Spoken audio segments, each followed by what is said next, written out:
Hello ಗೆಳೆಯರಿ, ನಮ್ಮ logs ಪ್ರಸ್ತುತಪಡಿಸುತ್ತಿರುವ ಕನ್ನಡದಲ್ಲಿ the Hindu ವಿಶ್ಲೇಷಣೆಗೆ ಸ್ವಾಗತ. ಇವತ್ತು ನಾವು ಆಗಸ್ಟ್ 4, 2022 ಹಿಂದೂ ವಿಶ್ಲೇಷಣೆಯನ್ನು ನೋಡಲಿದ್ದೇವೆ. ಇವತ್ತಿನ ಸುದ್ದಿ ವಿಶ್ಲೇಷಣೆಗೂ ಮುಂಚೆ ಇರುವಂತಹ ಸ್ಮಾಲ್ ಅನೌನ್ಸ್ಮೆಂಟ್ ಅಂದರೆ CSATಗೆ ಸಂಬಂಧಪಟ್ಟಂತೆ 45 ಡೇಸ್ ಪ್ರೋಗ್ರಾಮನ್ನು ಆಗಸ್ಟ್ 8ನೇ ತಾರೀಕಿಂದ ಸ್ಟಾರ್ಟ್ ಮಾಡಲಿದ್ದು, ಕೋರ್ಸ್ಗೆ ಸಂಬಂಧಪಟ್ಟಂಥ ಶೆಡ್ಯೂಲನ್ನು ಈ ಒಂದು QR ಕೋಡಿಂದ ನೀವು ಪಡ್ಕೋಬೋದು. ಅಥವಾ ನೀವು ರಿಜಿಸ್ಟ್ರೇಷನನ್ನು ಮಾಡ್ಕೋತೀನಿ ಅಂತಂದರೆ ಈ ಒಂದು QR ಕೋಡಿಂದ ರಿಜಿಸ್ಟ್ರೇಷನನ್ನು ಸಹ ಮಾಡ್ಕೋಬೋದು. ಹೆಚ್ಚಿನ ಮಾಹಿತಿ ಏನಾದರೂ ಬೇಕಿದ್ದರೆ, ಏನೇ ಡೌಟ್ಸ್ ಇದ್ದರೂ ಸಹ ಇಲ್ಲಿರುವಂತಹ ನಂಬರ್ಗೆ ಕಾಲ್ ಮಾಡಿ ಮಾಹಿತಿಯನ್ನು ಪಡ್ಕೋಬೋದು. ಇವತ್ತಿನ ಮೊದಲನೇ article, supreme court calls for a panel to look into freebies issue. ಈ ಒಂದು ಆರ್ಟಿಕಲನ್ನು ಸಿಲೆಬಸಲ್ಲಿ ನೋಡಿದಾಗ GS ಪೇಪರ್ 2 ನಡಿನಲ್ಲಿ ಪಾಲಿಟಿ ಆ್ಯಂಡ್ ಗವರ್ನೆನ್ಸ್ ಸೆಕ್ಷನಲ್ಲಿ ಎಲೆಕ್ಟೋರಲ್ ರಿಫಾರ್ಮ್ಸ್ಗೆ ನಾವು ಕನೆಕ್ಟ್ ಮಾಡ್ಕೋಬೋದು. ಸೊ ಎಲೆಕ್ಟೋರಲ್ ರಿಫಾರ್ಮ್ಸ್ ಎಕ್ಸಾಮಿನೇಷನ್ ಪರ್ಸ್ಪೆಕ್ಟಿವಲ್ಲಿ, ಅದರಲ್ಲೂ ಮೇನ್ಸಲ್ಲಿ ತುಂಬ ಇಂಪಾರ್ಟೆಂಟ್ ಆಗಿ ಬೇಕಾಗಿರುವಂಥ ಒಂದು ಇಶ್ಯೂ. ಸೊ ಈ ಒಂದು ಆರ್ಟಿಕಲಿಂದ ನಮಗೆ ಕ್ಲಿಯರಾಗಿ ಫ್ರೀ ಬೀಸ್ ಅಂದರೆ ಏನು ಅಂತ ಗೊತ್ತಿರಬೇಕು. ಫ್ರೀ ಬೀಸ್ ಇಶ್ಯೂಸ್ಗೆ ಸಂಬಂಧಪಟ್ಟಂತೆ ಸುಪ್ರೀಂ ಕೋರ್ಟ್ ಕೊಟ್ಟಿರುವಂಥ ಒಂದು ಕರೆಯನ್ನು ನಾವು ಅರ್ಥ ಮಾಡ್ಕೋಬೇಕು. ಸೊ ಅವರು ಹೇಳಿರುವಂಥ ಒಂದು ಸ್ಪೆಷಲೈಸ್ಡ್ ಬಾಡಿಯನ್ನು ಸೆಟಪ್ ಮಾಡೋದ್ರಿಂದ ಏನು ಇಂಪಾರ್ಟೆನ್ಸ್ ಇದೆ, ಸೊ ಯಾಕೆ ಮಾಡಬೇಕು ಅನ್ನೋದನ್ನು ನಾವು ಕ್ಲಿಯರಾಗಿ ಇಲ್ಲಿ ಅರ್ಥ ಮಾಡ್ಕೊಳ್ಳುವಂಥದ್ದು. ಫ್ರೀ ಬೀಸ್ ಅಂತಂದರೆ, ಇವಾಗ ಯಾವುದೇ ಒಂದು ಪೊಲಿಟಿಕಲ್ ಪಾರ್ಟಿ ಇದ್ದರೆ ಅದರ ಒಂದು ಪ್ರೈಮರಿ ಅಜೆಂಡಾ ಯಾವ ರೀತಿಯಾಗಿರುತ್ತೆ, ನೆಕ್ಸ್ಟ್ ಎಲೆಕ್ಷನಲ್ಲಿ ಗೆಲ್ಲಬೇಕು, ಅವರ ಒಂದು ಮತಗಳ ಬೇಸ್ ಏನಿರುತ್ತಲ್ಲ ಅದನ್ನು ಹೆಚ್ಚು ಮಾಡಬೇಕು ಅನ್ನುವಂಥ ಒಂದು ಇಂಟೆನ್ಷನ್ ಇರುತ್ತೆ. ಸೊ ಇಂಡಿಯನ್ ಪೊಲಿಟಿಕ್ಸಲ್ಲಿ ಮೇಜರ್ ಆಗಿ ನಡೀತಿರುವಂಥ ಕಂಡೀಷನ್ನೇ ಅದು. ಸೊ ಈ ನಿಟ್ಟಿನಲ್ಲಿ ಅವರು ಹೆಚ್ಚು ರೀತಿಯಾದಂತಹ ವೋಟರ್ಸ್ಗಳನ್ನು ಅಟ್ರ್ಯಾಕ್ಟ್ ಮಾಡುವಂತಹ ಒಂದು ನಿಟ್ಟಿನಲ್ಲಿ ಕೆಲವೊಂದಿಷ್ಟು ಆಫರ್ಗಳನ್ನು ಕೊಡ್ತಾರೆ. ಫಾರ್ ಎಕ್ಸಾಂಪಲ್, ಇವಾಗ ಫ್ರೀ TVಸನ್ನು ಕೊಡೋದಾಗಲಿ, ಲ್ಯಾಪ್ಟಾಪ್ಸ್ಗಳನ್ನು ಕೊಡೋದಾಗಲಿ, ಫ್ರೀ ಎಲೆಕ್ಟ್ರಿಸಿಟಿ ಕೊಡ್ತೀವಿ ಅಂತ. ಸೊ ಈ ಎಲ್ಲ ಅನೌನ್ಸ್ಮೆಂಟ್ಗಳನ್ನು ಒಂದು ಪ್ರಾಮಿಸ್ ಆಗಿ ನಾವು ಕನ್ಸಿಡರ್ ಮಾಡ್ಬೋದು. ಲೋಕಲ್ ಲೆವೆಲಲ್ಲಿ ಅಥವಾ ರೀಜ್ನಲ್ ಲೆವೆಲಲ್ಲಿ ಒಂದು ಡಿಮ್ಯಾಂಡ್ ಇರುತ್ತೆ ಅಥವಾ ಒಂದು ಸ್ಕೇರ್ಸಿಟಿ ಇರುತ್ತೆ, ಅಲ್ಲಿ ಏನು ಅವಶ್ಯಕತೆ ಇರುತ್ತಲ್ಲ ಅದ್ರ ಬೇಸ್ ಮೇಲೆ ಅವರು ಅನೌನ್ಸ್ ಮಾಡೋದನ್ನು ನಾವಿಲ್ಲಿ ಕನ್ಸಿಡರ್ ಮಾಡ್ಬೋದು. ಸೊ ಒಟ್ಟಾರೆಯಾಗಿ ವೋಟ್ ಬೇಸನ್ನು ಇನ್ಕ್ರೀಸ್ ಮಾಡೋದಕ್ಕೋಸ್ಕರ, ವೋಟನ್ನು ಅಟ್ರ್ಯಾಕ್ಟ್ ಮಾಡೋದಕ್ಕೋಸ್ಕರ ಈ ರೀತಿಯಾದಂಥ ಅನೌನ್ಸ್ಮೆಂಟನ್ನು ಮಾಡ್ತಾ ಇದ್ದಾರೆ. ನಮ್ಮ ಒಂದು ಇಂಡಿಯನ್ ಪಾಲಿಟಿಕ್ಸ್ ನಡಿನಲ್ಲಿ ಸೋಷಲಿಸಮ್ ಅನ್ನುವಂಥ ಒಂದು ನೇಮಲ್ಲಿ ಈ ರೀತಿಯಾದಂಥ ಪ್ರಾಕ್ಟೀಸ್ ಇದೆ ಅಥವಾ ಈ ರೀತಿಯಾದಂಥ ಒಂದು ಕಲ್ಚರ್ ಇದೆ ಅನ್ನೋದನ್ನು ನಾವಿಲ್ಲಿ ಅರ್ಥ ಮಾಡ್ಕೋಬೇಕು. ಇನ್ನು ಸುಪ್ರೀಂ ಕೋರ್ಟ್ನ ಒಂದು ಕನ್ಸರ್ನ್ ಯಾವ ರೀತಿಯಾಗಿದೆ, ಈ ಒಂದು ಸ್ಟೇಟ್ಮೆಂಟನ್ನು ಚೀಫ್ ಜಸ್ಟಿಸ್ ಆಗಿರುವಂಥ ರಮಣ ಅವರು ಕೊಟ್ಟಿದ್ದಾರೆ. ಇದನ್ನು ನಾವು ಅರ್ಥ ಮಾಡ್ಕೊಳ್ಳೋದಾದರೆ, ಪ್ರತಿಯೊಬ್ಬರಿಗೂ ಇವತ್ತು ಫ್ರೀ ಬಿ ಬೇಕಾಗಿದೆ. ಪೊಲಿಟಿಕಲ್ ಪಾರ್ಟೀಸ್ಗಳು ಸಹ ಇವತ್ತು ಫ್ರೀ ಬಿಯನ್ನು ಗ್ರಾಂಟೆಡ್ ಆಗಿ ತೆಗೆದುಕೊಂಡಿದ್ದಾರೆ. ಯಾವುದೇ ಒಂದು ಪೊಲಿಟಿಕಲ್ ಪಾರ್ಟಿನೂ ಸಹ ಇವತ್ತು ಇಗ್ನೋರ್ ಮಾಡ್ತಾ ಇಲ್ಲ ಅನ್ನುವಂಥದ್ದು. ಸೊ ಆರ್ಡಿನರಿ ಪೀಪಲ್ಗೂ ಸಹ ಇದು ಬೇಕಾಗಿದೆ. ಏಕೆಂದರೆ ಎಲೆಕ್ಷನ್ ಟೈಮಲ್ಲಿ ಈ ರೀತಿಯಾದಂಥ ಅನೌನ್ಸ್ಮೆಂಟ್ಗಳು ಒಂದು ವೆಲ್ಫೇರ್ ಕಂಡೀಷನನ್ನು ಕ್ರಿಯೇಟ್ ಮಾಡಿದೆ. ನಾವು ಪ್ರಾಬ್ಲಮ್ ಆಗಿ ಇದನ್ನು ಕನ್ಸಿಡರ್ ಮಾಡ್ತಾ ಇಲ್ಲ. ಈ ಒಂದು ಪ್ರಾಬ್ಲಮನ್ನು ಇವತ್ತು ಅಡ್ರೆಸ್ ಮಾಡಲಿಕ್ಕೆ ಯಾಕಾಗ್ತಾ ಇಲ್ಲ ಅಂದರೆ, ಇದು ಪ್ರಾಬ್ಲಮ್ ಅಂತ ಯಾವಾಗೂ ನಾವು ಕನ್ಸಿಡರೇ ಮಾಡಿಲ್ಲ. ಎಕನಾಮಿಕ್ ವೆಲ್ ಬೀಯಿಂಗನ್ನು ಇದು ಕ್ರಿಯೇಟ್ ಮಾಡ್ತಾ ಇದೆ. ಇದೊಂದು ಸ್ಯೂಡೋ ಕಂಡೀಷನ್ ಅನ್ನುವಂಥದ್ದನ್ನು ನಾವಿಲ್ಲಿ ಅಬ್ಸರ್ವ್ ಮಾಡ್ಬೋದು. ಸೊ ಈ ಒಂದು ಫ್ರೀ ಬೀಸ್ ಇಶ್ಯೂಸ್ಗೆ ಸಂಬಂಧಪಟ್ಟಂತೆ ಸುಪ್ರೀಂ ಕೋರ್ಟ್ನ ಒಂದು ಸಜೆಷನ್ ಅಂತಂದರೆ, ಒಂದು ಸ್ಪೆಷಲ್ ಬಾಡಿಯನ್ನು ನಾವು ಸೆಟಪ್ ಮಾಡಬೇಕು. ಈ ಒಂದು ಸ್ಪೆಷಲ್ ಬಾಡೀಸಲ್ಲಿ ಯಾವುದೇ ರೀತಿಯಾದಂಥ ಪಾರ್ಟೀಸ್ಗಳು ಇನ್ವಾಲ್ವ್ಮೆಂಟ್ ಇರದೇ ಇರುವಂಥದ್ದು. ಸೊ ಫ್ರೀ ಬೀಸ್ ರಿಲೇಟೆಡ್ ಇರತಕ್ಕಂಥ ಪ್ರಾಬ್ಲಮ್ಸ್ಗಳನ್ನು ಯಾವುದೇ ರೀತಿಯಾದಂತಹ ಪಕ್ಷಪಾತವಿಲ್ಲದೆ ನಾವು ಇಲ್ಲಿ ಅಡ್ರೆಸ್ ಮಾಡಬೇಕು. ಈ ಒಂದು ಬಾಡಿನಲ್ಲಿ ಯಾವ ರೀತಿಯಾಗಿ ಮೆಂಬರ್ಸ್ ಇರ್ತಾರೆ ಅನ್ನೋದನ್ನು ಸಜೆಷನ್ ಮಾಡೋದ್ರಲ್ಲಿ ಪಾರ್ಟೀಸ್ಗಳು ಇನ್ವಾಲ್ವ್ಮೆಂಟ್ ಇರೋದಿಲ್ಲ ಅನ್ನೋದನ್ನು ಹೇಳಿದ್ದಾರೆ. ಜೊತೆಗೆ ಪ್ರಾಬ್ಲಮನ್ನು ರಿಸಾಲ್ವ್ ಮಾಡುವಾಗ ಆ ಒಂದು ರಿಪೋರ್ಟನ್ನು ಡೈರೆಕ್ಟಾಗಿ ಸೆಂಟ್ರಲ್ಗೆ ಅವರು ರಿಪೋರ್ಟ್ ಮಾಡ್ಬೋದು ಅಥವಾ election commission of India. So ಒಂದು ಪ್ರಾಪರ್ ಆಗಿರುವಂತಹ ಸ್ಪೆಷಲ್ ಬಾಡಿಯನ್ನು ಸೆಟಪ್ ಮಾಡಬೇಕು ಅನ್ನುವಂಥ ಒಂದು ಸಜೆಷನನ್ನು ಇಲ್ಲಿ ಕನ್ಸಿಡರ್ ಮಾಡಿದ್ದಾರೆ. ಸೊ ಬೇಸಿಕಲಿ ಈ ಒಂದು ಸ್ಪೆಷಲ್ ಬಾಡಿಯ ಫಂಕ್ಷನ್ ಏನಂತಂದರೆ, ಫ್ರೀ ಬೀಸ್ಗಳ ಒಂದು ಇಂಟೆನ್ಷನ್ ಯಾವ ರೀತಿಯಾಗಿರುತ್ತೆ, ಈ ರೀತಿಯಾದಂಥ ಪಾಪ್ಯುಲಿಸ್ಟಿಕ್ ಆ್ಯಕ್ಟಿವಿಟೀಸ್ಗಳು ಅಥವಾ ಅನೌನ್ಸ್ಮೆಂಟ್ಗಳು ನಿಜವಾಗ್ಲೂ ಪೀಪಲ್ಗೆ ವೆಲ್ಫೇರ್ ಕಂಡೀಷನ್ಸನ್ನು ಕ್ರಿಯೇಟ್ ಮಾಡ್ತಾ ಇದ್ದಾವ ಅಥವಾ ಅವರ ಒಂದು ಇಂಟೆನ್ಷನು ಕೇವಲ ಪಾಪ್ಯುಲಾರಿಟಿಯನ್ನು ಪಡೆಯೋದಿರುತ್ತಾ ಅಂತ ಅಬ್ಸರ್ವೇಷನ್ ಮಾಡೋದಕ್ಕೋಸ್ಕರ ತಂದಿದ್ದಾರೆ ಅನ್ನುವಂಥದ್ದು. ಸೊ ಈ ಒಂದು ಫ್ರೀ ಬೀಸ್ಗಳು ಇವತ್ತು ಪಾಪ್ಯುಲರ್ ಆಗೋದಕ್ಕೋಸ್ಕರ ಕಾರಣಗಳು ಏನು? ಎಕನಾಮಿಕ್ ಪಾಲಿಸೀಸ್ಗಳನ್ನು ನಾವು ನೋಡ್ತಾ ಇದ್ದೀವಿ. ಎಕನಾಮಿಕ್ ಪಾಲಿಸೀಸ್ಗಳು ಸಾಕಷ್ಟು ಸಾರಿ ಫೇಲ್ಯೂರ್ ಆಗ್ತಾ ಇರ್ತಕ್ಕಂಥ ಕಂಡೀಷನ್ಸನ್ನು ಸರ್ಕಾರ ತಂದಿದ್ರೂ ಸಹ ಡೀಸೆಂಟ್ ಲೈವ್ಲಿಹುಡ್ಡನ್ನು ಇವತ್ತು ಕ್ರಿಯೇಟ್ ಮಾಡೋದ್ರಲ್ಲಿ ಫೇಲ್ ಆಗ್ತಾ ಇರುವಂಥ ಸಿಚುವೇಶನ್ಸ್ನಲ್ಲಿ ಇವಾಗ ಫ್ರೀ ಬೀಸನ್ನು ಪ್ರಿಫರ್ ಮಾಡೋದಾಗಲಿ, ಹಾಗೂ ಪಬ್ಲಿಕ್ ಸಪೋರ್ಟ್ ಮಾಡಲಿಕ್ಕೆ ಮೇಜರ್ ಕಾರಣ ಅಂತಂದರೆ ಅನ್ಎಂಪ್ಲಾಯ್ಮೆಂಟ್ ಹೆಚ್ಚಾಗಿರೋದಿರ್ಬೋದು ಅಥವಾ ಕಾಸ್ಟ್ ಆಫ್ ಲಿವಿಂಗ್ ಹೆಚ್ಚಾಗ್ತಾ ಇದೆ, ನೆಸೆಸಿಟಿಯಾಗಿ ಕ್ರಿಯೇಟ್ ಮಾಡ್ತಾ ಇದೆ. ಈ ಎಲ್ಲ ನಿಟ್ಟಿನಲ್ಲಿ ಫ್ರೀ ಬೀಸನ್ನು ಸಹ ಇವತ್ತು ಪಬ್ಲಿಕ್ ಸಪೋರ್ಟ್ ಮಾಡ್ತಾ ಇರುವಂಥ ಕಂಡೀಷನ್ ಇದೆ. ಮೈಗ್ರೆಂಟ್ ವರ್ಕರ್ಗಳು ಸಹ ಕೆಲವೊಂದಿಷ್ಟು ಆಫರ್ಸನ್ನು ಕೊಟ್ಟರೆ ಅವರು ಸಪೋರ್ಟ್ ಮಾಡ್ತಾರೆ. ಸೊ ಈ ನಿಟ್ಟಿನಲ್ಲಿ ನಾವು ಫ್ರೀ ಬೀಸ್ಗಳು ಪಾಪ್ಯುಲರ್ ಆಗಿರುವಂಥ ಒಂದು ಕಂಡೀಷನ್ಸನ್ನು ನೋಡ್ಬೋದು. ಇದೊಂದು ನೆಸೆಸಿಟಿ ಇರೋದ್ರಿಂದ ಇವತ್ತು ಫ್ರೀ ಬೀಸು ಪಾಪ್ಯುಲರ್ ಆಗಿರುವಂಥದ್ದನ್ನು ನಾವು ನೋಡ್ತಾ ಇದ್ದೀವಿ ಅನ್ನೋದು ನಿಮಗೆ ಗೊತ್ತಿರಬೇಕು. ಇನ್ನು ಇನ್ನು ಇದರ ಒಂದು ಇಂಪ್ಯಾಕ್ಟ್ ಯಾವ ರೀತಿಯಾಗಿದೆ ಅಂತ ಕೆಲವೊಂದಿಷ್ಟು ಪಾಯಿಂಟ್ಸನ್ನು ನಾವು ನೋಡೋದಾದರೆ, ಇವಾಗ ಫ್ರೀಬೀಸನ್ನು ಕೊಡ್ತಾ ಸೈಕಾಲಜಿಕಲಿ ಇದು ಜನರನ್ನು ಡ್ರೈವ್ ಮಾಡ್ತಕ್ಕಂಥ ಸಿಚುವೇಶನ್ಸನ್ನು ನೋಡ್ಬೋದು. ಸೊ ವಲ್ನರಬಲ್ ಸೆಕ್ಷನ್ಸ್ಗಳು ಇವಾಗ ಭಾಳ ಎಕ್ಸ್ಪೆಕ್ಟ್ ಮಾಡಲಿಕ್ಕೆ ಸ್ಟಾರ್ಟ್ ಮಾಡ್ತಾರೆ. ಪಾಪ್ಯುಲರ್ ಪೊಲಿಟಿಕ್ಸ್ ಅಂತಂದಾಗ ಅವರು ಫ್ರೀಬೀಸನ್ನು ಪ್ರಿಫರ್ ಮಾಡ್ತಾರೆ ಅನ್ನುವಂಥದ್ದು, ಅವ್ರಿಗೆ ಬೇಕಾಗುವಂಥ ಒಂದು ಸಪ್ಲೈ ಸಿಗುತ್ತೆ ಅನ್ನುವಂಥ ಒಂದು ಸೈಕಾಲಜಿಯನ್ನು ಕ್ರಿಯೇಟ್ ಮಾಡುತ್ತೆ. ಹಾಗೂ ಇನ್ಫ್ಲೇಷನರಿ ಪ್ರಾಕ್ಟೀಸನ್ನು ತರಬಹುದು. ಇದರಿಂದಾಗಿ ಡಿಮ್ಯಾಂಡ್ ಆ್ಯಂಡ್ ಸಪ್ಲೈನೂ ಸಹ ಇವತ್ತು ತೊಂದರೆಗೆ ಒಳಗಾಗುತ್ತೆ. ಇದರಿಂದ ಇನ್ಫ್ಲೇಷನ್ ಅಥವಾ ಹಣದುಬ್ಬರ ಕ್ರಿಯೇಟ್ ಆಗುವಂಥ ಒಂದು ಸಾಧ್ಯತೆ ಇರುತ್ತೆ. ಜನರಲ್ಲಿ ಲೆಥರ್ಜಿಯನ್ನು ಕ್ರಿಯೇಟ್ ಮಾಡ್ಬೋದು. ಅವ್ರಿಗೆ ಫ್ರೀಯಾಗಿ ಎಲ್ಲ ಕಮೋಡಿಟೀಸ್ಗಳು ಮತ್ತು ಮನಿ ಸಪ್ಲೈ ಇದೆ ಅಂತಂದಾಗ ಅವರು ಹೆಚ್ಚು ಕೆಲಸವನ್ನು ಮಾಡಲಿಕ್ಕೆ ಪ್ರಿಫರ್ ಮಾಡೋದಿಲ್ಲ. ಸೊ ಹಾಗಾಗಿ ಲೆಥರ್ಜಿಯನ್ನು ಇವತ್ತು ಹೆಚ್ಚಿನ ಒಂದು ಪಾಪ್ಯುಲೇಷನಲ್ಲಿ ಈ ಪಾಪ್ಯುಲರಿಸ್ಟಿಕ್ ಫ್ರೀಬೀಸ್ಗಳು ಕ್ರಿಯೇಟ್ ಮಾಡ್ತವೆ ಅನ್ನುವಂಥದ್ದು. ಸೊ ಒಟ್ಟಾರೆಯಾಗಿ ಇದೊಂದು ಡಿಸ್ಅಡ್ವಾಂಟೇಜ್ ಆಗಿದೆ. ಇದರಿಂದ ಬರ್ಡನ್ನೇ ಹೆಚ್ಚಾಗಿದೆ ಅನ್ನುವಂಥ ಒಂದು ನಿಟ್ಟಿನಲ್ಲಿ ಸುಪ್ರೀಂ ಕೋರ್ಟು ಈ ರೀತಿಯಾದಂತಹ ಸ್ಪೆಷಲ್ ಬಾಡಿಯನ್ನು ಸೆಟಪ್ ಮಾಡಬೇಕು. ಸರ್ಕಾರ ತೆಗೆದುಕೊಳ್ತಕ್ಕಂಥ ಪಾಲಿಸೀಸ್ಗಳ ಮೇಲೆ ಕಣ್ಣು ಹಾಕಿಸ್ಬೇಕು ಅನ್ನೋದನ್ನು ಇಲ್ಲಿ ಅರ್ಥ ಮಾಡ್ಕೊಂಡಿದ್ದಾರೆ. ಮತ್ತು ಯಾವುದೇ ಒಂದು ಪಾರ್ಟೀಸು ಇನ್ವಾಲ್ವ್ಮೆಂಟ್ ಆಗೋದಿಲ್ಲ ಅಂತ ಹೇಳಿದ್ದಾರೆ. ಯಾಕೆಂದರೆ ಪಾರ್ಟೀಸ್ಗಳಿತ್ತಂದರೆ ಅವ್ರು ಯಾವತ್ತೂ ಸಹ ಪ್ರಿಫರ್ ಮಾಡಲ್ಲ. ಈ ಒಂದು ಫ್ರೀಬೀಸನ್ನು ರಾಂಗ್ ಇದೆ ಅನ್ನೋದನ್ನು ಅವರು ಹೇಳೋದಿಲ್ಲ. ಅದು ಯಾವಾಗಲೂ ಹೇಳ್ತಾರೆ ಅವರು ಒಂದು ವೆಲ್ಫೇರ್ ಕಂಡೀಷನ್ಸನ್ನು ಕ್ರಿಯೇಟ್ ಮಾಡೋದಕ್ಕೋಸ್ಕರನೇ ಫ್ರೀಬೀಸ್ ಅಂತ ಇಂಪಾರ್ಟೆನ್ಸನ್ನು ಕೊಡ್ತಾರೆ. ಸೊ ಇಷ್ಟು ಇನ್ಫಾರ್ಮೇಷನ್ ನಮಗೆ ಈ ಒಂದು ಆರ್ಟಿಕಲ್ನ ಹಿನ್ನೆಲೆಯಲ್ಲಿ ತಿಳಿದಿರಬೇಕು. ಇನ್ನು ಮುಂದಿನ article union government rolls back data protection bill. ಈ ಒಂದು ಆರ್ಟಿಕಲನ್ನು ಸಿಲೆಬಸ್ಸಲ್ಲಿ ನೋಡಿದಾಗ GS ಪೇಪರ್ 2 ನಡಿನಲ್ಲಿ ಪಾಲಿಟಿ ಆ್ಯಂಡ್ ಗವರ್ನೆನ್ಸ್ ಸೆಕ್ಷನಲ್ಲಿ ರೈಟ್ ಟು ಪ್ರೈವಸಿ ಅನ್ನುವಂಥ ಸಬ್ ಟಾಪಿಕ್ಗೆ ನಾವು ಕನೆಕ್ಟ್ ಮಾಡ್ಕೋಬೋದು. ಸೊ ಆರ್ಟಿಕಲ್ನ ಕಂಟೆಕ್ಸ್ಟ್ ಯಾವ ರೀತಿಯಾಗಿದೆ, ಡೇಟಾ ಪ್ರೊಟೆಕ್ಷನ್ ಬಿಲ್ಲನ್ನು ಸರ್ಕಾರ ಇವಾಗ ವಿತ್ಡ್ರಾ ಮಾಡಿಕೊಂಡಿದೆ. ಜಾಯಿಂಟ್ ಪಾರ್ಲಿಮೆಂಟರಿ ಕಮಿಟಿ ಸಾಕಷ್ಟು ಅಮೆಂಡ್ಮೆಂಟ್ಗಳನ್ನು ಕೊಟ್ಟಿದ್ರೂ ಸಹ ಇವಾಗ ವಿತ್ಡ್ರಾ ಮಾಡ್ಕೊಂಡಿರುವಂಥ ಒಂದು ಕಂಡೀಷನ್ನ ನಾವು ನೋಡ್ಬೋದು. ಸೊ ಪರ್ಸ್ನಲ್ ಡೇಟಾ ಅಂದರೆ ಏನು, ಹಾಗೂ ಪ್ರೆಸೆಂಟ್ಲಿ ಈ ಒಂದು ಪರ್ಸ್ನಲ್ ಡೇಟಾವನ್ನು ಯಾವ ಒಂದು ರೆಗ್ಯುಲೇಷನಿಂದ ಅಥವಾ ಯಾವ ಒಂದು ರೂಲಿಂದ ನಾವು ಕನ್ಸಿಡರ್ ಮಾಡ್ತಾ ಇದ್ದೀವಿ, ಪರ್ಸ್ನಲ್ ಡೇಟಾ ಪ್ರೊಟೆಕ್ಷನನ್ನು ವಿತ್ಡ್ರಾ ಮಾಡ್ಕೊಳ್ಳಿಕ್ಕೆ ಕಾರಣಗಳೇನು, ಅಥವಾ ಕೆಲವೊಂದಿಷ್ಟು ಇಶ್ಯೂಸ್ಗಳು ಏನಿದ್ದಾವೆ ಈ ಒಂದು ಪರ್ಸ್ನಲ್ ಡೇಟಾ ಪ್ರೊಟೆಕ್ಷನ್ ಅಡಿನಲ್ಲಿ ಅನ್ನೋದನ್ನು ನಾವು ಅರ್ಥ ಮಾಡ್ಕೊಳ್ಳೋಣ. ಪರ್ಸ್ನಲ್ ಡೇಟಾ ಅಂತಂದರೆ ಡೇಟಾಗಳಲ್ಲಿ ಎರಡು ರೀತಿಯಾದಂಥ ಕಂಡೀಷನ್ಸನ್ನು ನೋಡ್ತೀವಿ. ಒಂದು ಪರ್ಸ್ನಲ್ ಡೇಟಾ, ಇನ್ನೊಂದು ನಾನ್ ಪರ್ಸ್ನಲ್ ಡೇಟಾ. ಪರ್ಸ್ನಲ್ ಡೇಟಾ ಅಂತಂದರೆ ಒಂದು ಇಂಡಿವಿಜುವಲ್ ಐಡೆಂಟಿಟಿ ಬಗ್ಗೆ ಇನ್ಫಾರ್ಮೇಷನ್ ಕೊಡ್ತಾ ಇದೆ. ಆ ಒಂದು ಫ್ಯಾಕ್ಟ್ನಲ್ಲಿ ನಾವು ಇಂಡಿವಿಜುವಲ್ ಕ್ಯಾರೆಕ್ಟರಿಸ್ಟಿಕ್ಸ್ ಇದೆ ಅಥವಾ ಒಂದು ಐಡೆಂಟಿಟಿ ಇದೆ ಅನ್ನೋದನ್ನು ನಾವು ನೋಡ್ಬೋದು. ಯಾವ ಒಂದು ಇನ್ಫಾರ್ಮೇಷನಲ್ಲಿ ಇಂಡಿವಿಜುವಲ್ ಐಡೆಂಟಿಟಿ ಇರಲ್ಲ ಅದನ್ನು ನಾನ್ ಪರ್ಸ್ನಲ್ ಡೇಟಾ ಅಂತ ಸಿಂಪಲ್ ಆಗಿ ನಾವು ಕನ್ಸಿಡರ್ ಮಾಡುವಂಥದ್ದು. ಫಾರ್ ಎಕ್ಸಾಂಪಲ್, ಇವಾಗ ನೀವು ಯಾವ ಲೊಕೇಶನಲ್ಲಿ ಇದ್ದೀರಾ ಅಥವಾ ನಿಮ್ಮ ಒಂದು ಮನೆ ಅಡ್ರೆಸ್ಸು ನಿಮ್ಮ ಇಂಡಿವಿಜುವಲ್ ಐಡೆಂಟಿಟಿ ಆಗುತ್ತೆ. ಒಂದು ವೇಳೆ ನಿಮ್ಮ ಒಂದು ಅಡ್ರೆಸ್ಸನ್ನು ಇವಾಗ ಕ್ಯಾಬ್ ಡ್ರೈವರ್ಸ್ಗಳಿಗೆ ಅಥವಾ ಆನ್ಲೈನ್ ಏನಾದರೂ ಶಾಪಿಂಗ್ ಮಾಡಿದಾಗ ನಿಮ್ಮ ಒಂದು ಅಡ್ರೆಸ್ಸನ್ನು ಕೊಟ್ಟಿರ್ತಾರೆ, ಆವಾಗ ಅದು ನಾನ್ ಪರ್ಸ್ನಲ್ ಡೇಟಾ ಆಗಿ ಕನ್ಸಿಡರ್ ಆಗುತ್ತೆ. ಸೊ ಈ ರೀತಿಯಾಗಿ ಒಂದೇ ಒಂದು ಡೇಟಾ ಪರ್ಸ್ನಲ್ ಆಗಿಯೂ ಕೆಲವೊಂದಿಷ್ಟು ಸರ್ಕಮ್ಸ್ಟೆನ್ಸಸ್ಸಲ್ಲಿ ನೋಡ್ಬೋದು, ಅಥವಾ ನಾನ್ ಪರ್ಸ್ನಲ್ ಡೇಟಾ ಆಗಿಯೂ ಸಹ ಕೆಲವೊಂದಿಷ್ಟು ಸರ್ಕಮ್ಸ್ಟೆನ್ಸಸ್ಸಲ್ಲಿ ನೋಡ್ಬೋದು. ಇದು ಕೇವಲ ನಿಮ್ಮ ಒಂದು ಅಂಡರ್ಸ್ಟ್ಯಾಂಡಿಂಗ್ಗೋಸ್ಕರ.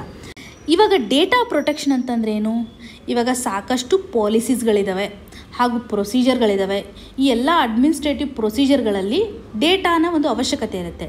ಈ ಒಂದು ಡೇಟಾ ನಡಿನಲ್ಲಿ ಇಂಡಿವಿಜುವಲ್ ಪ್ರೈವೇಸಿಯನ್ನು ಹಾರು ಮಾಡದೆ ನಾವು ಬೇಕಾಗಿರುವಂತಹ ಇನ್ಫಾರ್ಮೇಷನನ್ನು ಕಲೆಕ್ಟ್ ಮಾಡ್ಕೊಳ್ಳುವಂಥದ್ದು ಅಥವಾ ಅದನ್ನು ಯೂಸ್ ಮಾಡ್ಕೊಳ್ಳುವಂಥದ್ದು ಯಾವುದೇ ರೀತಿಯಾಗಿ ಆ ಒಂದು ಇಂಡಿವಿಜುವಲ್ನ ಪ್ರೈವೇಸಿ ವೈಲೇಟ್ ಆಗುವಂತಿಲ್ಲ. ಮಿನಿಮಮ್ ಲೆವೆಲಲ್ಲಿ ನಾವು ಈ ಒಂದು ಡೇಟಾವನ್ನು ಯೂಸೇಜ್ ಮಾಡ್ಕೊಳ್ಳುವಂಥದ್ದು. ಇದರಿಂದ ನಾವು ಈ ಒಂದು ಡೇಟಾಗೆ ಪ್ರೊಟೆಕ್ಷನನ್ನು ಕೊಡ್ತಾ ಇದ್ದೀವಿ, ಅವರ ಒಂದು ಪ್ರೈವೇಸಿಯನ್ನು ವೈಲೇಟ್ ಮಾಡ್ತಾ ಇಲ್ಲ ಅನ್ನುವಂಥದ್ದು ಮಿನಿಮಮ್ ಲೆವೆಲಲ್ಲಿ ನಾವು ಯುಟಿಲೈಸ್ ಮಾಡ್ಕೊಳ್ಳುವಂಥದ್ದು. ಸೊ ಇದನ್ನು ನಾವು ಡೇಟಾ ಪ್ರೊಟೆಕ್ಷನ್ ಆಗಿ ಕನ್ಸಿಡರ್ ಮಾಡ್ಬೋದು.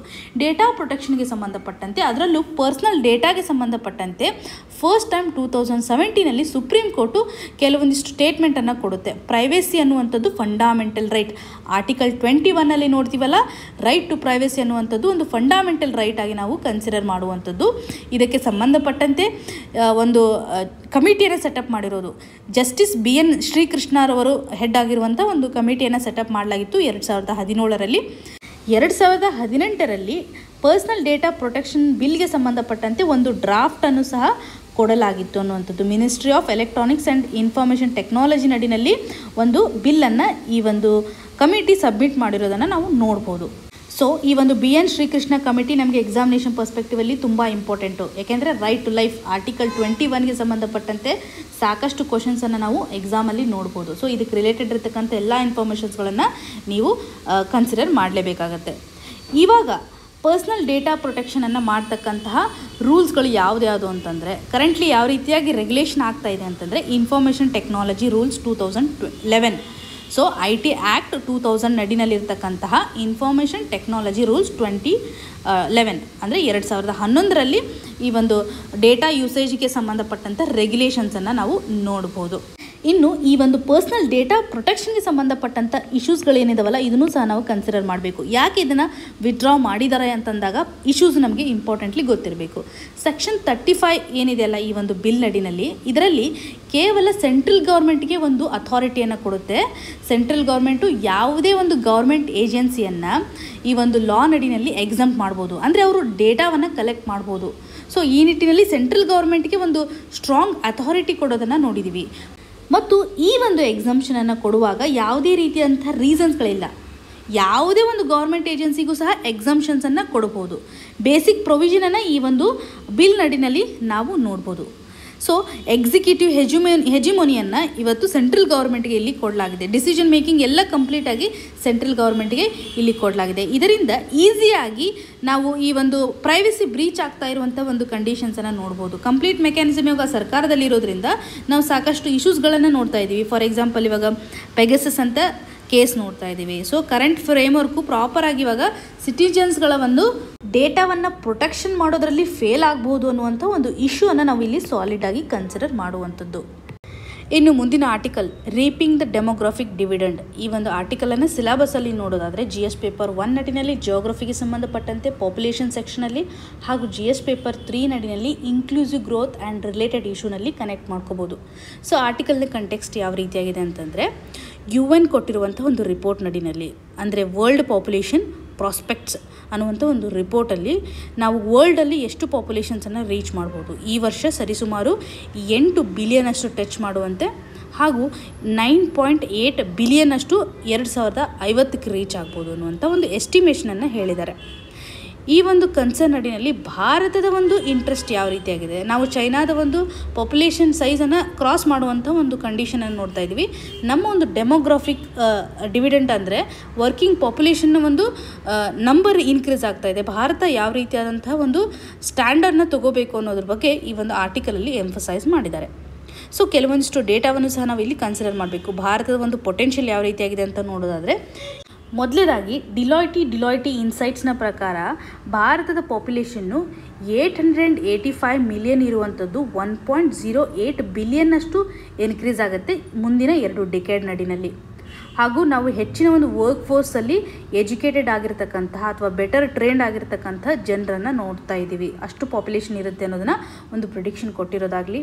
ಹಾಗೂ McKinsey ಅನ್ನುವಂತಹ ಒಂದು ಕಂಪನಿ ರಿಪೋರ್ಟ್ನ ಪ್ರಕಾರ ಭಾರತ ಟರ್ನಿಂಗ್ ಪಾಯಿಂಟಲ್ಲಿದ್ದು ಈ ಒಂದು ಟ್ರೆಂಡ್ಗೆ ಸಪೋರ್ಟ್ ಮಾಡುವಂತೆ ಕೆಲವೊಂದಿಷ್ಟು ಕಂಡೀಷನ್ಸನ್ನು ನಾವು ನೋಡಿದಾಗ ಅರ್ಬನೈಸೇಷನ್ ಇರ್ಬೋದು, shifting of the supply chains ಇರ್ಬೋದು, ಡಿಜಿಟೈಸೇಷನ್ಸ್ ಇರ್ಬೋದು, ಆಟೋಮೇಷನ್ಸ್ ಇರ್ಬೋದು, ಇನ್ಕಮ್ ಲೆವೆಲ್ ಇರ್ಬೋದು, ಡೆಮೋಗ್ರಾಫಿಕ್ ಶಿಫ್ಟ್ ಇರ್ಬೋದು, ಕೆಲವೊಂದಿಷ್ಟು ಫ್ಯಾಕ್ಟರ್ಸನ್ನು ಕೊಟ್ಟಿದ್ದಾರೆ. ಇವಾಗ ಹೆಲ್ತ್ ಸಂಬಂಧಪಟ್ಟಂತೆ, ಸೇಫ್ಟಿ ಸಂಬಂಧಪಟ್ಟಂತೆ ಯಾವ ರೀತಿಯಾಗಿ ಇವಾಗ ವ್ಯಾಲ್ಯೂ ಕ್ರಿಯೇಟ್ ಆಗ್ತಾ ಇದೆ ನಮ್ಮ ದೇಶದಲ್ಲಿ, ಎಕನಾಮಿಕ್ ವ್ಯಾಲ್ಯೂ ಇರ್ಬೋದು ಅಥವಾ ವರ್ಕಿಂಗ್ ಫೋರ್ಸ್ ಒಂದು ಕಂಡೀಷನ್ಸ್ ಇರ್ಬೋದು, ನಾನ್ ಫಾರ್ಮ್ ಆ್ಯಕ್ಟಿವಿಟೀಸ್ ಇರ್ಬೋದು. ಈ ರೀತಿಯಾಗಿ ಹಲವಾರು ಡೇಟಾವನ್ನು ಸಪೋರ್ಟ್ ಮಾಡೋದ್ರ ಮುಖಾಂತರ ಭಾರತ ಒಂದು ಟರ್ನಿಂಗ್ ಪಾಯಿಂಟಲ್ಲಿದೆ. ಇಂಡಿಯಾ ಆಟ್ ಟರ್ನಿಂಗ್ ಪಾಯಿಂಟ್ ಅನ್ನುವಂಥದ್ದರ ರಿಪೋರ್ಟ್ ನಡಿನಲ್ಲಿ ನಾವು ಕನ್ಸಿಡರ್ ಮಾಡ್ಬೋದು. ಹಾಗೂ ಎಕನಾಮಿಸ್ಟ್ಸ್ಗಳ ಒಂದು ಸಜೆಷನನ್ನು ನಾವು ನೋಡಿದಾಗ ಅಥವಾ ಅವರು ನಮ್ಮ ಭಾರತದ ಗ್ರೋತ್ಗೆ ಸಪೋರ್ಟ್ ಮಾಡ್ತಕ್ಕಂಥ ಪಿಲ್ಲರ್ಸ್ಗಳನ್ನು ಸಹ ಇಲ್ಲಿ ಕ್ಲಿಯರ್ಲಿ ಹೇಳಿದ್ದಾರೆ. ಸೊ ಯಾವ್ಯಾವ ಪಿಲ್ಲರ್ಸ್ಗಳು ಇವಾಗ ಸಪೋರ್ಟ್ ಮಾಡ್ತಾ ಇದ್ದೇವೆ ಗ್ರೋತ್ ರಿಲೇಟೆಡ್ ಇರುವಂತೆ ನೆಕ್ಸ್ಟ್ ಡೆಕೇಡಲ್ಲಿ ಅಂತಂದಾಗ, ಒಂದು ಸಿಂಗಲ್ ನ್ಯಾಷನಲ್ ಮಾರ್ಕೆಟನ್ನು ಹೊಂದಿರೋದಾಗಲಿ, ಮತ್ತು ಸೆಕೆಂಡ್ ಪಿಲ್ಲರ್ ನಡಿನಲ್ಲಿ ಇಂಡಸ್ಟ್ರಿ ಎಕ್ಸ್ಪಾನ್ಷನ್ ಹೆಚ್ಚಾಗ್ತಾ ಇದೆ. ರಿನ್ಯೂವಬಲ್ ಎನರ್ಜಿ ಮೇಲೆ ನಾವು ಹೆಚ್ಚು ಫೋಕಸ್ ಮಾಡ್ತಾ ಇದ್ದೀವಿ. ಇದರಿಂದಾಗಿ ನಾವು ಚೈನಾವನ್ನು ಸಹ ಸರ್ಪ್ಲಾಸ್ ಮಾಡ್ಬೋದು. ಮ್ಯಾನುಫ್ಯಾಕ್ಚರಿಂಗ್ ಸೆಕ್ಟರಲ್ಲಿ ನಾವು ಹೆಚ್ಚು ಗ್ರೋತನ್ನು ಕಾಣ್ಬೋದಾಗಿದೆ. ಇನ್ನು IT ಗೆ ಸಂಬಂಧಪಟ್ಟಂತೆ ಗ್ರೋತ್ ಮೊದಲಿಂದನೂ ಇದ್ದೇ ಇದೆ. ಸೊ ಇದನ್ನು ನಾವು ಕಂಟಿನ್ಯೂಷನ್ ಮಾಡೋದಾಗಲಿ, ಮತ್ತು ವೆಲ್ಫೇರಲ್ಲಿ ನಾವು ಟೆಕ್ನಾಲಜಿಯನ್ನು ಬಳಕೆ ಮಾಡ್ಕೊಳೋದಾಗಲಿ, ಹೆಚ್ಚು ಇಂಪಾರ್ಟೆನ್ಸನ್ನು ಕೊಡೋದಾಗಲಿ, ಸೇಫ್ಟಿಯನ್ನು ಸಹ ನಾವು ಇವಾಗ ವೆಲ್ಫೇರಲ್ಲಿ ಒದಗಿಸ್ತಾ ಇದ್ದೀವಿ ಅನ್ನುವಂಥದ್ದು. ಕೇವಲ ಕೆಲವೊಂದಿಷ್ಟು ಡ್ರಾಬ್ಯಾಕ್ಸ್ ಅಂತಂದರೆ, ನಾವು ಇನ್ಫ್ರಾಸ್ಟ್ರಕ್ಚರಲ್ಲಿ ಬ್ಯಾಡ್ ಕಂಡೀಷನ್ಸನ್ನು ಹೊಂದಿದ್ದೀವಿ. ಸ್ಕಿಲ್ ಇಲ್ಲ, ಇಲ್ಲಿ ಪುವರ್ ಸ್ಕಿಲ್ಡ್ ಕಂಡೀಷನ್ಸ್ ಇರೋದ್ರಿಂದ ನಾವು ಸ್ಕಿಲ್ಲನ್ನು ಹೆಚ್ಚು ಕೊಡಬೇಕು. ಜನರಿಗೆ ಸ್ಕಿಲ್ಲನ್ನು ಕೊಡೋದ್ರಲ್ಲಿ ಎಂಫಸೈಸ್ ಮಾಡಬೇಕು ಅನ್ನುವಂಥದ್ದನ್ನು ಫೈನಾನ್ಷಿಯಲ್ ಟೈಮ್ಸಲ್ಲಿರ್ತಕ್ಕಂಥ ಒಂದು ಆರ್ಟಿಕಲನ್ನು ಸಹ ಇಲ್ಲಿ ಮೆನ್ಷನ್ ಮಾಡಿದ್ದಾರೆ. ಸೊ ನಮ್ಮ ಒಂದು ಗ್ರೋತ್ಗೆ ಸಪೋರ್ಟ್ ಆಗ್ತಕ್ಕಂಥ ಪಿಲ್ಲರ್ಸ್ಗಳನ್ನು ನಾವು ನೋಡ್ಬೋದು. ಮೇನ್ಸಲ್ಲಿ ನಾವು ಆನ್ಸರ್ ಬರೆಯುವಾಗ ಪಾಯಿಂಟ್ಸ್ಗಳನ್ನು ಈಸಿಯಾಗಿ ಬಳಕೆ ಮಾಡ್ಕೋಬೋದು. ಇನ್ನು ಭಾರತ ಹಾಗೂ ಚೈನಾದ ಒಂದು ಪಾಪ್ಯುಲೇಷನ್ ಕಂಡೀಷನ್ನು ಮುಂದಿನ ದಿನಗಳಲ್ಲಿ ಯಾವ ರೀತಿಯಾಗಿ ಆಗುತ್ತೆ ಮತ್ತು ಅಪಾರ್ಚುನಿಟಿ ಯಾವ ರೀತಿಯಾಗಿ ಕ್ರಿಯೇಟ್ ಆಗ್ಬೋದು ಅನ್ನುವಂಥ ಒಂದು ಕಂಪ್ಯಾರಿಸನನ್ನು ಕೊಟ್ಟಿದ್ದಾರೆ. ಚೈನಾದಲ್ಲಿರ್ತಕ್ಕಂಥ ಒಂದು ಸಿಸ್ಟಮನ್ನು ಸಹ ಇಲ್ಲಿ ಮೆನ್ಷನ್ ಮಾಡಲಿಕ್ಕೆ ಟ್ರೈ ಮಾಡಿದ್ದಾರೆ. ಸೊ ಹುಕೌ ಅನ್ನುವಂಥ ಒಂದು ಸಿಸ್ಟಮ್, ಈ ಒಂದು ಹುಕೌ ಸಿಸ್ಟಮ್ ನಡಿನಲ್ಲಿ ಅಲ್ಲಿರುವಂತಹ ಒಂದು ಅರ್ಬನ್ ಹಾಗೂ ರೂರಲ್ನ ಡಿವೈಡ್ ಆಗಿರ್ತಕ್ಕಂಥ ಕಂಡೀಷನ್ನು. ಅರ್ಬನ್ ಏರಿಯಾಗಳು ತುಂಬ ಸ್ಮಾಲ್ ಇದ್ರೂ ಸಹ ಅಲ್ಲಿರ್ತಕ್ಕಂಥ ಜನರು ಪ್ರಾಸ್ಪೀರಿಯಸ್ ಇರ್ತಕ್ಕಂಥ ಕಂಡೀಷನ್ಸನ್ನು ನೋಡ್ಬೋದು. ರೂರಲ್ ಏರಿಯಾ ಲಾರ್ಜರ್ ಕಂಡೀಷನಲ್ಲಿದೆ, ಆದರೆ ಡಿಪ್ರೈವ್ ಆಗಿರುವಂಥದ್ದನ್ನು ಅಥವಾ ಪುವರ್ ಸ್ಟೇಟಸನ್ನು ನಾವಿಲ್ಲಿ ಕನ್ಸಿಡರ್ ಮಾಡುವಂಥದ್ದು. ಈ ರೀತಿಯಾಗಿ ಅರ್ಬನ್ ಹಾಗೂ ರೂರಲ್ನ ಒಂದು ಡಿವಿಷನನ್ನು ನಾವಿಲ್ಲಿ ಕಾಣ್ಬೋದು. ಸೊ ಭಾರತದಲ್ಲಿ ನಾವು ಈ ಒಂದು ಕಂಡೀಷನನ್ನು ನೋಡ್ತಾ ಇಲ್ಲ, ಅರ್ಬನ್ ಹಾಗೂ ರೂರಲ್ನ ಒಂದು ಡಿವಿಷನನ್ನು ನಾವಿಲ್ಲಿ ನೋಡ್ತಾ ಇಲ್ಲ ಅನ್ನುವಂಥ ಒಂದು ಪಾಯಿಂಟನ್ನು ನೋಡೋದಾದರೆ 2050 ಒಳಗಾಗಿ ನಮ್ಮ ಒಂದು ದೇಶದ ಪಾಪ್ಯುಲೇಷನ್ ಯಾವ ರೀತಿಯಾಗಿ ಆಗ್ಬೋದು ಅಂತಂದರೆ 1.7 ಬಿಲಿಯನ್. ಅದರಲ್ಲಿ ಓಲ್ಡ್ ಏಜ್ ಪಾಪ್ಯುಲೇಷನ್ ಅಥವಾ 60 ಇಯರ್ಸ್ ಅದಕ್ಕಿಂತ ಹೆಚ್ಚು ಜನ ಅಂತಂದರೆ 330 ಮಿಲಿಯನ್ ಅನ್ನುವಂಥದ್ದನ್ನು ಹೇಳಿದ್ದಾರೆ.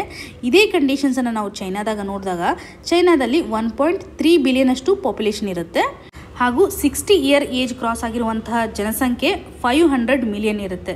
ಸೊ ಇಲ್ಲಿ ಹೇಳುವಂಥ ಒಂದು ವಿಷಯ ಅಂತಂದರೆ ಭಾರತದಲ್ಲಿ ವರ್ಕಿಂಗ್ ಏಜ್ ಪಾಪ್ಯುಲೇಷನ್ಸ್ಗಳು ಚೈನಾ ಕಂಪೇರ್ ಮಾಡಿದರೆ ಹೆಚ್ಚಾಗಿರುತ್ತೆ. ಸೊ ಇದರಿಂದ ವರ್ಕ್ ಫೋರ್ಸು ನಮ್ಮ ದೇಶದಲ್ಲಿ ನೆಕ್ಸ್ಟ್ 30 ಇಯರ್ಸು ಹೆಚ್ಚಾಗಿರುವಂಥ ಒಂದು ಕಂಡೀಷನ್ಸನ್ನು ಅಥವಾ ಡೆಮೋಗ್ರಾಫಿಕ್ ಡಿವಿಡೆಂಡ್ ಹೆಚ್ಚಾಗಿದೆ ಅನ್ನೋದನ್ನು ನಾವಿಲ್ಲಿ ನೋಡಬೇಕು. ಸೊ ಭಾರತವನ್ನು ನಾವು ಯಂಗೆಸ್ಟ್ ಕಂಟ್ರಿಯಾಗಿ ಕನ್ಸಿಡರ್ ಮಾಡುವಂಥದ್ದು. ಓಪನ್ ಸೊಸೈಟಿಯನ್ನು ನಾವು ಪ್ರಾಕ್ಟೀಸ್ ಮಾಡ್ತಾ ಇರೋದ್ರಿಂದ ಇಲ್ಲಿ ಹೆಚ್ಚು ಪ್ರೊಟೆಸ್ಟ್ಗಳು ಮ್ಯಾಟರ್ ಆಗ್ತವೆ, ಇದರಿಂದ ನಾವು ಹೆಚ್ಚು ರಿಸಲ್ಟ್ಸ್ಗಳನ್ನು ಪಡ್ಕೋತಾ ಇದ್ದೀವಿ. ಸೊ ಒಟ್ಟಾರೆಯಾಗಿ ನಾವು ಒಂದು ಡೆಮೋಕ್ರೆಟಿಕ್ ಪ್ರಿನ್ಸಿಪಲ್ಸನ್ನು ಇವತ್ತು ಫಾಲೋ ಮಾಡ್ತಾ ಇದ್ದೀವಿ. ಇದರಿಂದ ಹೆಚ್ಚು ಅಪಾರ್ಚುನಿಟೀಸ್ಗಳು ಸಿಗ್ತಾ ಇದ್ದಾವೆ. ಈ ಒಂದು ವರ್ಕ್ ಫೋರ್ಸನ್ನು ನಾವು ಟ್ರೈನ್ ಮಾಡಬೇಕು, ಅವ್ರಿಗೆ ಕೊಡ್ತಕ್ಕಂಥ ಸ್ಕಿಲ್ಲಿಂದ ನಾವು ಹೆಚ್ಚಿನ ಒಂದು ಗ್ರೋತನ್ನು ಕಾಣ್ಬೋದು ಅನ್ನುವಂಥ ಒಂದು ಡೈಮೆನ್ಷನ್ಸನ್ನು ಇಲ್ಲಿ ಕವರ್ ಮಾಡಲಿಕ್ಕೆ ಟ್ರೈ ಮಾಡಿದ್ದಾರೆ. ಇನ್ನು ಮುಂದಿನ article cabinet nod for climate pledges. ಈ ಒಂದು ಆರ್ಟಿಕಲನ್ನು ಸಿಲೆಬಸಲ್ಲಿ ನೋಡೋದಾದರೆ GS ಪೇಪರ್ 3 ನಡಿನಲ್ಲಿ ಕ್ಲೈಮೇಟ್ ಚೇಂಜ್ಗೆ ಕನೆಕ್ಟ್ ಮಾಡುವಂಥದ್ದು. ಸೊ ಕಂಟೆಕ್ಸ್ಟ್ ಯಾವ ರೀತಿಯಾಗಿದೆ, ಪ್ರೈಮ್ ಮಿನಿಸ್ಟರ್ ಅವರು ಗ್ಲಾಸ್ಗೋನಲ್ಲಿ COP26 ಕೆಲವೊಂದಿಷ್ಟು ಪ್ರಾಮಿಸನ್ನು ಮಾಡಿದ್ರಲ್ಲ, ಕ್ಲೈಮೇಟ್ ಚೇಂಜ್ಗೆ ಸಂಬಂಧಪಟ್ಟಂತೆ ಕೆಲವೊಂದಿಷ್ಟು ಕಮಿಟ್ಮೆಂಟ್ಸನ್ನು ಕೊಟ್ಟಿದ್ರಲ್ಲ, ಅದರಲ್ಲಿ 2 ಕಮಿಟ್ಮೆಂಟ್ಗಳನ್ನು ಇವತ್ತು NDC ನಡಿನಲ್ಲಿ ಅಪ್ಡೇಟ್ ಮಾಡಿದ್ದೀವಿ ಅಥವಾ ರೆಟಿಫೈ ಮಾಡಿದ್ದೀವಿ ಅನ್ನೋದನ್ನು ನಾವು ನೋಡ್ಬೋದು. 2 ಪ್ಲೆಡ್ಜಸ್ಗಳನ್ನು ಭಾರತ ಇವಾಗ ಕನ್ಸಿಡರ್ ಮಾಡಿದೆ. ಸೊ ನಮಗೆ NDC ಅಂದರೆ ಏನು ಅಂತ ಕ್ಲಿಯರಾಗಿ ಗೊತ್ತಿರಬೇಕು. ಇನ್ನು COP26 ಪ್ರಧಾನಮಂತ್ರಿ ಮೋದಿಜಿಯವರು ಕೊಟ್ಟಿರುವಂಥ ಕಮಿಟ್ಮೆಂಟು ಪಂಚಾಮೃತ ಅಂದರೆ ಯಾವ್ಯಾವ ಪಾಯಿಂಟ್ಸ್ಗಳು 5 ಕಮಿಟ್ಮೆಂಟನ್ನು ನಾವು ಅರ್ಥ ಮಾಡ್ಕೋಬೇಕು. ಇದರಲ್ಲಿ 2 ಕಮಿಟ್ಮೆಂಟ್ಗಳಿಗೆ ಇವಾಗ ನಾವು ಅಗ್ರಿ ಆಗಿದ್ದೀವಿ, ಅಪ್ಡೇಟ್ ಮಾಡಿದ್ದೀವಿ NDC ನಡಿನಲ್ಲಿ ಅನ್ನುವಂಥದ್ದು. ಸೊ ಇಷ್ಟು ನಮಗೆ ಕ್ಲಿಯರಾಗಿ ಗೊತ್ತಿರಬೇಕು. ಹಾಗಿದ್ರೆ ಮೊದಲೇದಾಗಿ NDC ನ್ಯಾಷನಲಿ ಡಿಟರ್ಮೈನ್ಡ್ ಕಮಿಟ್ಮೆಂಟ್. ಇದನ್ನು ನಾವು ಪ್ಯಾರಿಸ್ ಅಗ್ರಿಮೆಂಟಲ್ಲಿ ನೋಡ್ತೀವಿ. ಪ್ಯಾರಿಸ್ ಅಗ್ರಿಮೆಂಟಲ್ಲಿ ನಾವು ಕೆಲವೊಂದಿಷ್ಟು ಕಮಿಟ್ಮೆಂಟನ್ನು ಕ್ಲೈಮೇಟ್ ಚೇಂಜ್ಗೆ ಸಂಬಂಧಪಟ್ಟಂತೆ ಹಾಕ್ಕೊಂಡಿದ್ದೀವಿ. ಇದನ್ನು ಅಚೀವ್ ಮಾಡೋದಕ್ಕೋಸ್ಕರ ಪ್ರತಿಯೊಂದು ಕಂಟ್ರಿಗಳು ನ್ಯಾಷನಲ್ ಲೆವೆಲಲ್ಲಿ ಯಾವ ರೀತಿಯಾದಂಥ ಸ್ಟೆಪ್ಸನ್ನು ತೆಗೆದುಕೊಳ್ತಾ ಇದ್ದಾರೆ, ಯಾವ ರೀತಿಯಾದಂಥ ಟಾರ್ಗೆಟನ್ನು ಹಾಕೋತಾ ಇದ್ದಾರೆ, ಯಾವ ರೀತಿಯಾಗಿ ಎಮಿಷನ್ಸನ್ನು ಕಂಟ್ರೋಲ್ ಮಾಡೋದಕ್ಕೋಸ್ಕರ ಅಥವಾ ಕ್ಲೈಮೇಟ್ ಚೇಂಜ್ನ ಇಂಪ್ಯಾಕ್ಟನ್ನು ತಡೆಗಟ್ಟೋದಕ್ಕೋಸ್ಕರ ಕಮಿಟ್ಮೆಂಟನ್ನು ಕೊಡ್ತಾ ಇದ್ದಾರೆ. ಪ್ರತಿಯೊಂದು ಅಗ್ರೀಡ್ ಪಾರ್ಟಿಗಳು ಇವಾಗ ಏನು ಮಾಡ್ತಾರೆ ಅಂತಂದರೆ ತಮ್ಮ ಒಂದು ಟಾರ್ಗೆಟನ್ನು ಕೊಡ್ತಾರೆ, ಒಂದು ಆಬ್ಜೆಕ್ಟಿವನ್ನು ಇಟ್ಕೊಂಡು ಕ್ಲೈಮೇಟ್ ಚೇಂಜ್ ನಡಿನಲ್ಲಿ ಮಿಟಿಗೇಷನ್ಸನ್ನು ಮಾಡಿಸೋದಕ್ಕೋಸ್ಕರ, ಸೊ ಪ್ರಾಪರ್ ಆಗಿರುವಂಥ ಒಂದು ಮೇಜರ್ಸನ್ನು ತೆಗೆದುಕೊಳ್ಳೋದಕ್ಕೋಸ್ಕರ ತಮ್ಮ ಒಂದು ಕಾಂಟ್ರಿಬ್ಯೂಷನ್ ಯಾವ ರೀತಿಯಾಗಿದೆ ಅಂತ ಸಿಂಪಲ್ ಆಗಿ ಹೇಳೋದಾದರೆ ಪ್ರತಿಯೊಂದು ಕಂಟ್ರಿಗಳು ಡೊಮೆಸ್ಟಿಕ್ ಲೆವೆಲಲ್ಲಿ ತಾವು ಯಾವ ರೀತಿಯಾದಂಥ ಮೇಜರ್ಸ್ಗಳನ್ನು ತೆಗೆದುಕೊಳ್ತಾರೆ ಅನ್ನೋದನ್ನು ಒಂದು ಆಬ್ಜೆಕ್ಟಿವ್ನ ಮುಖಾಂತರ ತಮ್ಮ ಕಾಂಟ್ರಿಬ್ಯೂಷನನ್ನು ಈ ಒಂದು ಪ್ಯಾರಿಸ್ ಅಗ್ರಿಮೆಂಟ್ನಲ್ಲಿ ಕೊಡುವಂಥದ್ದು. ಸೊ ಈ ಒಂದು NDC ನಡಿನಲ್ಲಿ ಫಸ್ಟ್ ಕಮಿಟ್ಮೆಂಟ್ ಕೊಟ್ಟಿರುವಂಥ ಕಂಟ್ರಿ ಅಂತಂದರೆ ಭಾರತ. NDC ನಡಿನಲ್ಲಿ ಎಲ್ಲ ಫಾರ್ಮುಲೇಷನ್ಸನ್ನು ಅಥವಾ ಕಮಿಟ್ಮೆಂಟನ್ನು ಕೊಟ್ಟಿರೋದು ಫಸ್ಟ್ ಭಾರತ, ಇದೇ ಅಗ್ರಿ ಆಗಿದೆ ಅನ್ನುವಂಥದ್ದು. ಫಸ್ಟ್ ನಾವು ಟಾರ್ಗೆಟನ್ನು ಹಾಕ್ಕೊಂಡಾಗ 3 ರೀತಿಯಾದಂಥ ಕಮಿಟ್ಮೆಂಟನ್ನು ಕೊಟ್ಟಿದ್ದೀವಿ. Originally NDC ನಡಿನಲ್ಲಿ 3 ಟಾರ್ಗೆಟ್ಸ್ಗಳಿದ್ದಾವೆ. 2030 ರೀಚ್ ಮಾಡುವಂಥದ್ದನ್ನು ನಾವು ನೋಡಿದಾಗ 3 ರೀತಿಯಾದಂಥ ಕಮಿಟ್ಮೆಂಟ್ಗಳನ್ನು, ಅದರಲ್ಲಿ 30 to 35% ಅಷ್ಟು ನಾವು ಎಮಿಷನ್ಸ್ ಇಂಟೆನ್ಸಿಟಿಯನ್ನು ರಿಡಕ್ಷನ್ ಮಾಡೋದಾಗಲಿ, ನಮ್ಮ ಒಂದು GDPನಲ್ಲೂ ಸಹ ಪರ್ ಯೂನಿಟ್ ಮೇಲೆ ವರ್ಕ್ ಮಾಡೋದಾಗಲಿ 2005 ಲೆವೆಲ್ಗೆ ನಾವು ಇದನ್ನು ಕಡಿಮೆ ಮಾಡ್ತೀವಿ ಅಂತ ಫಸ್ಟ್ ಕಾಂಟ್ರಿಬ್ಯೂಷನ್. ಆದರೆ ಇನ್ನು 40% ಅಷ್ಟು ಎಲೆಕ್ಟ್ರಿಸಿಟಿ ಜನ್ರೇಷನನ್ನು ನಾವು ನಾನ್ ಫಾಸಿಲ್ ರಿನ್ಯೂಯಬಲ್ ರಿಸೋರ್ಸಿಂದ ತೆಗೆದುಕೊಳ್ತಾ ಇದ್ದೀವಿ ಅಥವಾ ರಿನ್ಯೂಯಬಲ್ ಎನರ್ಜಿ ಮೇಲೆ ಹೆಚ್ಚು ಫೋಕಸ್ ಮಾಡ್ತೀವಿ ಅನ್ನೋದನ್ನು ನಾವು ನೋಡ್ಬೋದು. ಜೊತೆಗೆ ನಮ್ಮ ಒಂದು ಕಾರ್ಬನ್ ಸಿಂಕನ್ನು ಎನ್ಹ್ಯಾನ್ಸ್ ಮಾಡೋದಾಗಲಿ 2.5 to 3 ಬಿಲಿಯನ್ ಟನ್ನಷ್ಟು ನಾವು ಕಾರ್ಬನ್ ಡೈಆಕ್ಸೈಡ್ ಈಕ್ವಲೆಂಟ್ ಆಗಿರೋಂಥ ಒಂದು ಕಾರ್ಬನ್ ಸಿಂಕನ್ನು ಸಹ ನಾವು ಕ್ರಿಯೇಟ್ ಮಾಡ್ತೀವಿ ಅನ್ನುವಂಥ ಒಂದು ಕಂಡೀಷನ್, ಅಂದರೆ ಫಾರೆಸ್ಟ್ ಕವರನ್ನು ಹೆಚ್ಚು ಇನ್ಕ್ರೀಸ್ ಮಾಡ್ತೀವಿ ಅನ್ನುವಂಥ ಕಮಿಟ್ಮೆಂಟು. ಸೊ ಈ ಎಲ್ಲ ಕಮಿಟ್ಮೆಂಟ್ಗಳು NDC ನಡಿನಲ್ಲಿ ಒರಿಜಿನಲಿ 2015 ಕೊಟ್ಟಿರುವಂಥದ್ದು. COP26 ಕೆಲವೊಂದಿಷ್ಟು ರಿವೈಸ್ಡ್ ಕಮಿಟ್ಮೆಂಟ್ಗಳನ್ನು ಪಂಚಾಮೃತನಲ್ಲಿ ನಾವು ನೋಡ್ಬೋದು. ಭಾರತ ನಾನ್ ಫಾಸಿಲ್ ಫ್ಯೂಯಲ್ ಕೆಪಾಸಿಟಿಯನ್ನು 500 ಗಿಗಾವ್ಯಾಟ್ಗೆ ಇನ್ಕ್ರೀಸ್ ಮಾಡುವಂಥದ್ದು 2030 ಒಳಗಾಗಿ ಒಂದು ಕಮಿಟ್ಮೆಂಟ್ ಆದರೆ 50% ಎನರ್ಜಿ ರಿಕ್ವೈರ್ಮೆಂಟ್ಸನ್ನು ನಾವು ನಾನ್ ರಿನ್ಯೂಯಬಲ್ ರಿಸೋರ್ಸ್ ಮೇಲೆ ಫೋಕಸ್ ಮಾಡ್ತೀವಿ ಅನ್ನುವಂಥದ್ದು. ಇನ್ನು ಥರ್ಡ್ ಕಮಿಟ್ಮೆಂಟಲ್ಲಿ ಭಾರತ ಕಾರ್ಬನ್ ಎಮಿಷನ್ ಮೇಲೆ ಇರತಕ್ಕಂಥ ಒಂದು ಟಾರ್ಗೆಟನ್ನು ಹೇಳಿದೆ. 1 ಬಿಲಿಯನ್ ಟನ್ಸಷ್ಟು ನಾವು ಕಡಿಮೆ ಮಾಡ್ತಾ ಇದ್ದೀವಿ, ರಿಡಕ್ಷನ್ ಮಾಡ್ತಾ ಇದ್ದೀವಿ ಅನ್ನುವಂಥದ್ದನ್ನು ನೋಡ್ಬೋದು. ಹಾಗೂ ಫೋರ್ತ್ ಕಮಿಟ್ಮೆಂಟಲ್ಲಿ ಕಾರ್ಬನ್ ಇಂಟೆನ್ಸಿಟಿಗೆ ಸಂಬಂಧಪಟ್ಟಂತೆ 45%ಗಿಂತಲೂ ಹೆಚ್ಚು ಕಾಂಟ್ರಿಬ್ಯೂಷನನ್ನು ಮಾಡುವಂತಿಲ್ಲ ಅನ್ನೋದಾಗಲಿ. ಇನ್ನು ಫಿಫ್ತ್ ಕಮಿಟ್ಮೆಂಟಲ್ಲಿ net zero emission by 2070. So 2070 ಒಳಗಾಗಿ ನೆಟ್ ಝೀರೋ ಎಮಿಷನನ್ನು ನಾವು ರೀಚ್ ಮಾಡುವಂಥದ್ದು. ನಾವು ಎಷ್ಟು ಎಮಿಷನ್ ಮಾಡ್ತಾ ಇದ್ದೀವಿ ಅಷ್ಟು ರಿಕವರಿ ಮಾಡ್ತಾ ಇದ್ದೀವಿ. ಎರಡು ಬ್ಯಾಲೆನ್ಸ್ ಆಗಿರುವಂಥ ಒಂದು ಕಂಡೀಷನ್ಸನ್ನು ನೆಟ್ ಝೀರೋ ಎಮಿಷನ್ ಅಂತ ನಾವು ಹೇಳ್ಬೋದು.